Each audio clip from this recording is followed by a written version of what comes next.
made you want to teach a class on Dylan? Actually, I've been my experience with Dylan, and I've been thinking about this quite a bit. My experience with Dylan goes back to, when I was a kid, but, my first Dylan show actually was January of 1974. It was the return, after the motorcycle wreck and all that stuff tour with the band. I saw him in Houston. And then so I've seen Dylan periodically over the years, but kind of lost track of him for a while. But then with the reviews of Time Out of Mind a few years ago, I went out and picked up a copy of it, and I'll be darned if it wasn't as good as everybody said, And it's just a great album. And so then, since then, I saw him at Jazz Fest a few years ago. I've seen him here in where are we, Little Rock a couple times. And I started thinking, this would really be a fun thing to do. And my specialty is William Blake and prophetic poetry. And that's really what I started thinking about. I teach religious school, so I teach Abraham and Isaac and things like that. And so stuff like Highway 61 Revisited, which starts off with the Abraham and Isaac story. God said to Abraham, kill me a son. Abe said, man, you must be putting me on. That sort of thing. And then, the prophetic Bob is really what drew me to it. And then, as I've just been listening to more and more music, and the love stories, the wordplay, I think it's just great. And then there's a lot of interest actually on campus.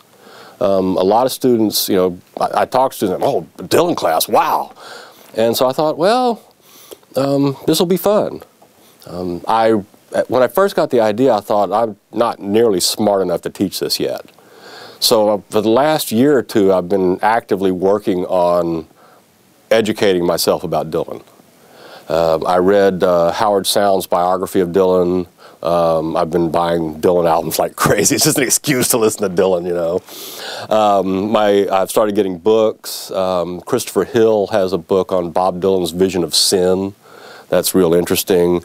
The biography of Dylan, my daughter gave me this, the essential interviews of Dylan, and so it's been fun. But that's really what this is about. What do you think your students are going to learn from this? How is it going to be beneficial to them? Well, first of all, they're going to learn about what the man I think is, in many ways, the best American poet around today. I was always a big fan of Allen Ginsberg, but, he's dead. Bob's still around. And I did an interesting experiment the other day with my younger daughter, who saw her first Dylan show in August. She's 14. Well, I took this Bob Dylan lyrics book, and I just picked a song at random. I think it was Positively 4th Street, and tried to read it to her without any of the song in my head.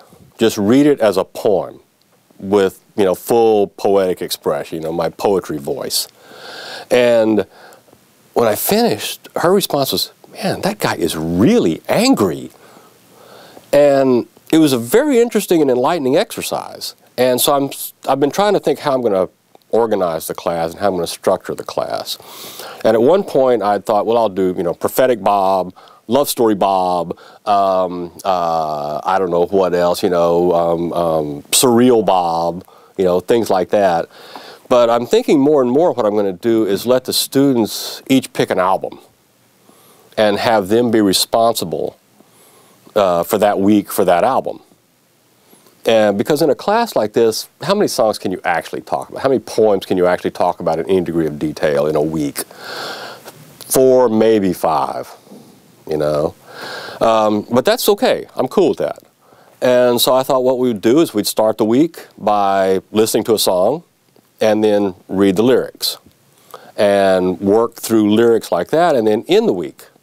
I've also been collecting, videos. I've got Martin Scorsese's movie about Dylan, which is very educational. It's very enlightening.